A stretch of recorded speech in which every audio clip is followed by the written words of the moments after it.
Dad called me selfish and kicked me out, so I walked away from everything. My father moved the blue ceramic jar from the kitchen counter to the garage shelf on a Tuesday in March, the same week he told me I had no claim to anything in that house. He said, "You are selfish, ungrateful, and you are done here." His voice was flat, certain, like he had already decided and just needed to say the words out loud. The room went still after that, not quiet the way rooms go quiet when people finish talking, still the way air feels before something breaks. He did not know I had taken a photograph of that jar 6 days earlier, along with everything else my mother had left behind. By the time he understood what that photograph meant, the house, the money, and the story he had been building for 3 years had already shifted, quietly, completely, and without a single raised voice from me. If you have ever noticed something small that no one else paid attention to and then waited, knowing exactly what it was worth, this story was written for you. My mother kept a blue ceramic jar on the kitchen counter for as long as I can remember. She found it at a small market in the town where she grew up, paid $4 for it, and carried it home on the bus wrapped in a cloth. It was not beautiful in the way that expensive things are beautiful. The glaze was uneven. One side had a slight dent near the base where it had been bumped before it fully dried. But she loved it because it had been made by hand, and she said you could feel that in the weight of it when you picked it up. She used it to hold small things, a key she did not want to lose, a folded note, sometimes a little money she was setting aside for something she did not want to mention yet.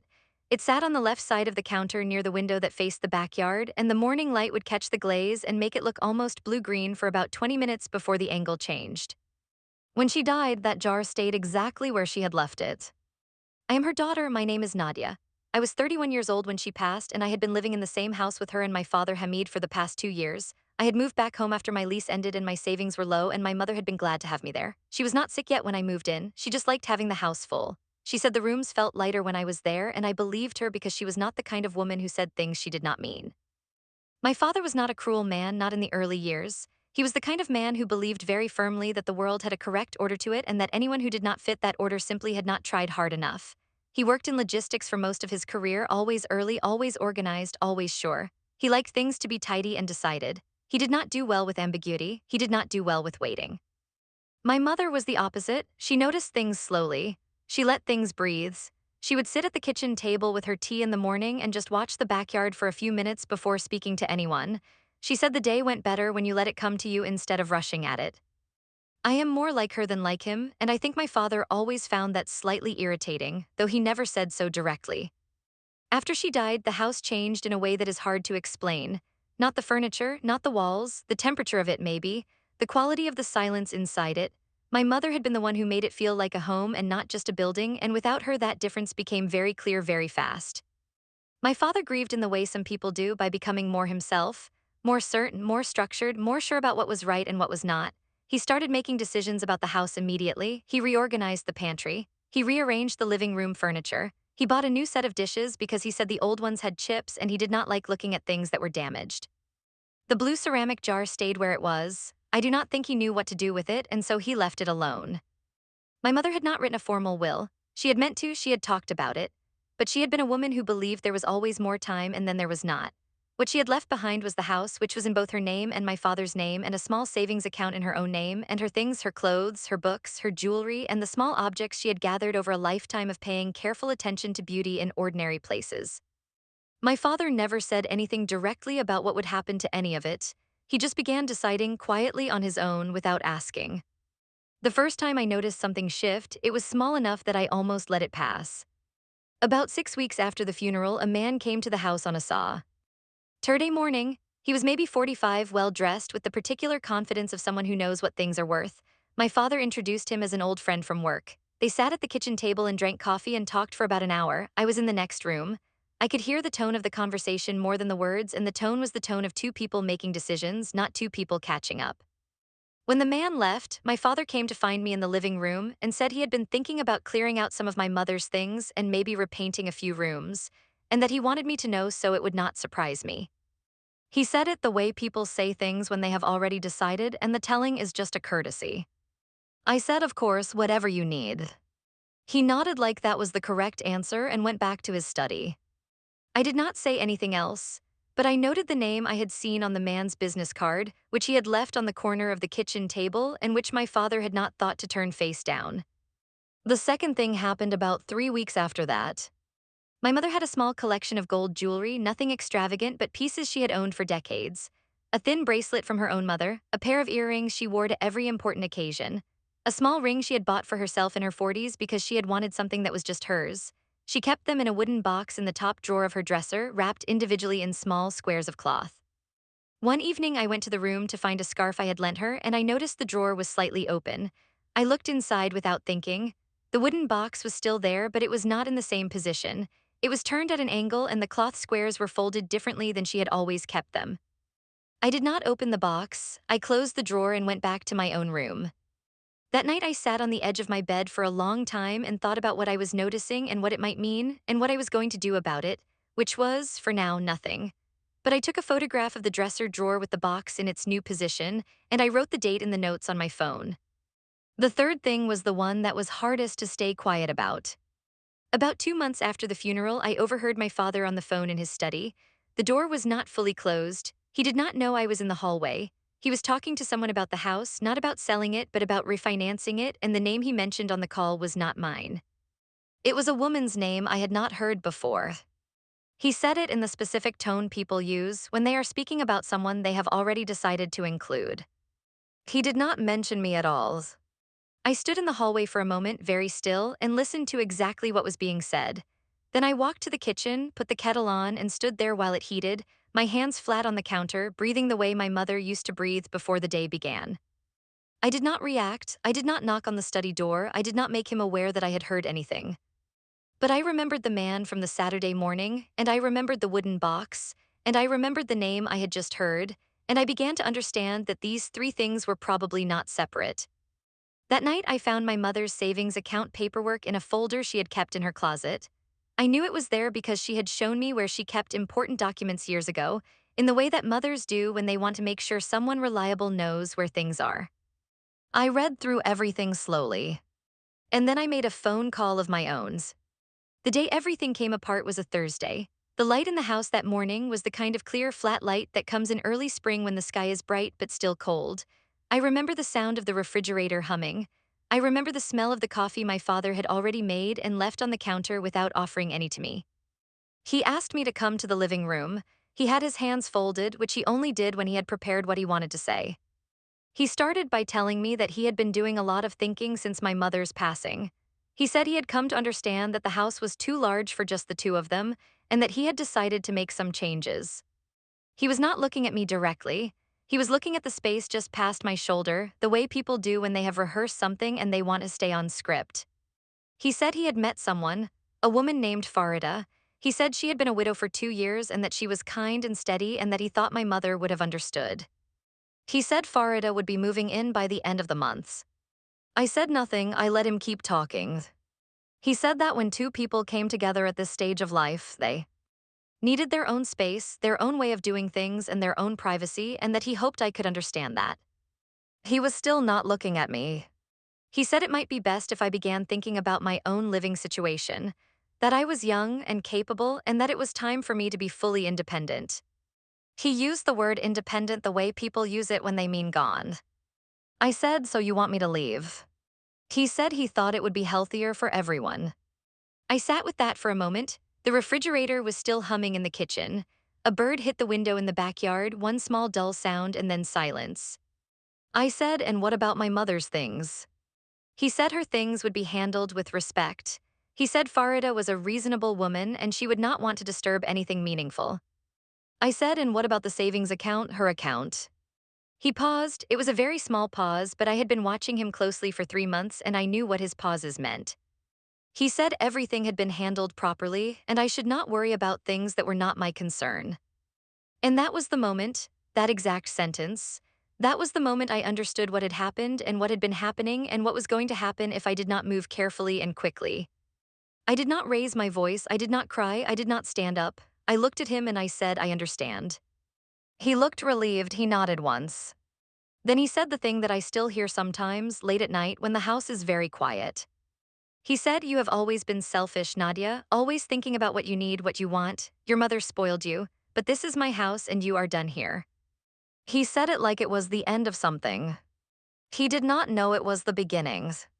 I stood up, I went to the kitchen. I picked up the blue ceramic jar from the counter and I held it in both hands for a moment. I could feel the weight of it, the unevenness of the glaze, the small dent near the base. I set it back down. Then I went to my room, closed the door very softly, and sat on the floor with my back against the bed and my knees drawn up and my hands folded in my lap. My chest was tight, my hands were cold. The air in the room smelled like the cedar chest in the corner where I kept the things that mattered most to me. I sat there for a long time, and I thought about everything I had been quietly carrying for 3 months.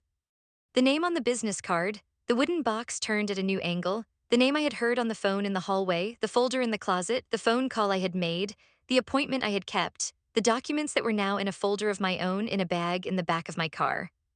The photograph of the blue ceramic jar. The photograph of everything else. I thought about my mother sitting at the kitchen table in the morning, watching the backyard, letting the day come to her instead of rushing at it. I thought about the lawyer I had spoken to 3 weeks after the funeral, the one who had explained to me very clearly and very calmly what my rights were as the daughter of a woman who died without a formal will, what the savings account meant, what the jewelry meant, what the documentation of her personal property meant, especially if that documentation was dated and time-stamped and thorough. I had been thorough. My mother would not have been surprised by that. I thought about the fact that my father had moved quickly, but I had moved first. And I sat there on the cold floor of my childhood bedroom, and I felt something settle inside me the way a key settles into a lock when you have the right one. Not loud, not dramatic. Just certain. The first thing I did was send one email, not to my father, to the lawyer I had been working with for 3 weeks. The subject line was ready to proceed. It was 11 words in total. He had been waiting for them. What happened next did not happen in a single dramatic moment. It happened the way most real things happen, in steps, in paperwork, in quiet conversations, in a process that moved forward at its own pace and could not be stopped once it had started. My mother's savings account had a beneficiary listed on a document she had signed 8 years earlier. That document had been filed and forgotten, and my father either had not known about it or had assumed it no longer applied. The beneficiary was me. My father had moved money from that account after her death.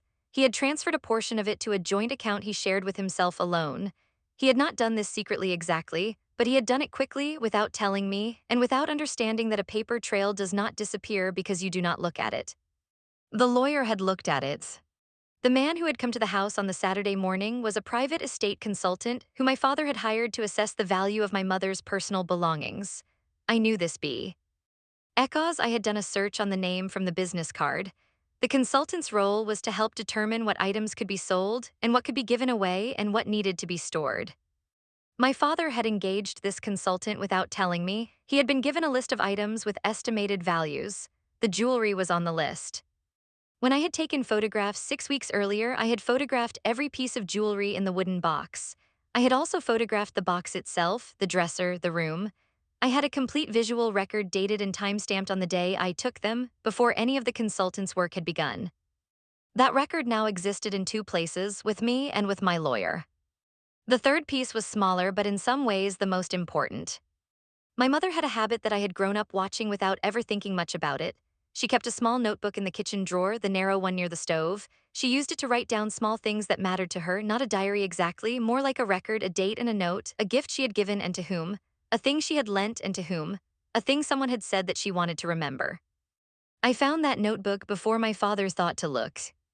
In it, she had written in her careful handwriting a list of items she specifically wanted to go to me when she was gone. The blue ceramic jar was on the list. The gold bracelet from her mother was on the list. The ring she had bought for herself was on the list. Several books, a small painting from the hallway. It was not a legal document, but it was written in her hand and it was dated and it described her clear wishes about her own belongings. My lawyer told me it was meaningful. I think my father had never thought to look in that kitchen drawer because he had never been the one to know where things were kept in that house. That was always my mother, and after her, me. The legal process took 2 months. My father did not fully understand what was happening until the third letter arrived from the lawyer. By then, the beneficiary claim on the savings account had been confirmed. By then, the jewelry had been formally documented and its rightful status established. By then, the notebook had been submitted as supporting evidence of my mother's intentions. He called me on a Wednesday evening. His voice was different, less flat, less certain. He said he did not understand how I had done this. I said I had not done anything except pay attention. He said this was a betrayal. I said I was protecting what my mother wanted. There was a long silence on the phone. I could hear traffic somewhere near him, which told me he was not at home. He was outside somewhere, standing still in the middle of moving cars. He said, I told you that you are selfish. I said, I remember. And I ended the call. The woman, Farida, did move into the house. My father did not stop that. What changed was that the house now had a formal lien on it, a legal hold placed as part of the estate settlement process, which meant nothing in it could be sold or transferred without going through proper channels and proper documentation. He had not expected that. She lasted 8 weeks. I do not know exactly what happened between them during that time, but I know what it is like to live in a house that is under legal scrutiny, where nothing can be moved or changed without paperwork, where every item of value has already been documented by someone else. It is not a comfortable place to begin a new life. I heard from my aunt, my mother's sister, that Farida had not known about any of it before she moved in, that she had been told the estate was simple, that she had been told there were no complications. My aunt told me this without any particular feeling in her voice, which meant she thought my father had handled everything badly from the beginning, and she was not surprised by where it had landed. People in my mother's family are not surprised by my father's certainty. They have known him for a long time. There were people who thought what I had done was harsh. My father's brother called me once and said I had humiliated the family. I listened to him completely, and then I said that what had been done to my mother's belongings and my mother's savings within weeks of her death was something she would not have wanted, and that I had simply made sure her wishes were honored. He did not call again after that. My father and I have not spoken in a way that could be called a conversation since that phone call in the evening. We have exchanged necessary communications through the lawyer. He signed the documents he needed to sign. The savings account funds were returned. The jewelry was returned. 3 items from the house that were on my mother's list were transferred to me. The blue ceramic jar was one of them. The process was not loud. It did not look dramatic from the outside. There was no confrontation at a family dinner. There was no scene. There was no moment where I stood in the doorway and said something cutting while everyone watched. There was just the slow, certain movement of paperwork that had already been prepared by someone who had been paying attention since the beginning. That is what justice looks like when it is done right, not loud, just final. 6 months have passed now. The light comes in differently through the window of my new apartment, which is on the 3rd floor of a building 2 towns over from the house where I grew up. It is a small apartment, 1 bedroom, a kitchen with a window that faces east so the morning light comes in strong and direct. The blue ceramic jar sits on the counter near that window. I put it there on the first day, not to make a point, not as a symbol of anything. I put it there because it is where it belongs. It belonged on a counter near a window. My mother knew that when she bought it. She carried it home on a bus wrapped in cloth because she knew that. The morning light hits the glaze now and makes it look almost blue-green for about 20 minutes before the angle changes, exactly as it always did. Some mornings I stand at the counter and hold my tea and watch the light change, and I think about her. The way she sat at the kitchen table, the way she let the day come to her, the way she kept a notebook in the drawer near the stove because she believed that writing things down was a form of respect. A way of saying this mattered, this was real, this is not going to disappear just because no one is watching. She was right about that.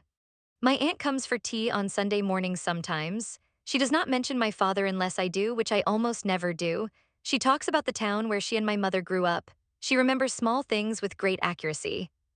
She is the one who told me that my mother had bought the blue ceramic jar at a market where you could bargain, and that my mother had paid the full asking price without trying to bring it down, because she felt the woman selling it had made something honest and deserved to be paid fully for it.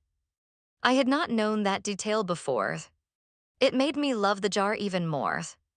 My cousin, who is 23 and just starting to find her own way, asked me once what I had learned from all of it. She said it in the way young people ask things, genuinely, without guessing at the answer. I thought about it for a moment. I said pay attention to small things, not because they are small, because they are the beginning of large things and you want to be ready when the large thing arrives. She nodded like she understood. I think she did. My father and I are not close. I do not expect that to change. He is a man who was certain he had already won and he was wrong, and men like that do not easily forgive the person who was right. That is fine. I have made my peace with what is lost between us and what was never quite there. Some things are mourned at the same time you protect yourself from them. My mother did not raise me to be angry. She raised me to be careful. She raised me to notice. She raised me to believe that the right small move at the right moment was worth more than any loud confrontation. She was right. She was always right. I still keep a small notebook in the kitchen drawer, the narrow one near the stove. I write things down sometimes. A date, a note, something I want to remember, a thing that mattered. She taught me that. And on a Tuesday morning, with the early spring light coming through the window, the blue ceramic jar sits exactly where it belongs, catching the light, holding the weight of everything that came before and everything that comes next. My mother paid $4 for it at a market in the town where she grew up. By the time my father moved it to the garage shelf, I had already brought it home. That quiet feeling you have right now, that slow, settled certainty, is what this channel was built to give you. Every story here is about someone who stayed quiet on purpose, noticed something small, and waited for the right moment.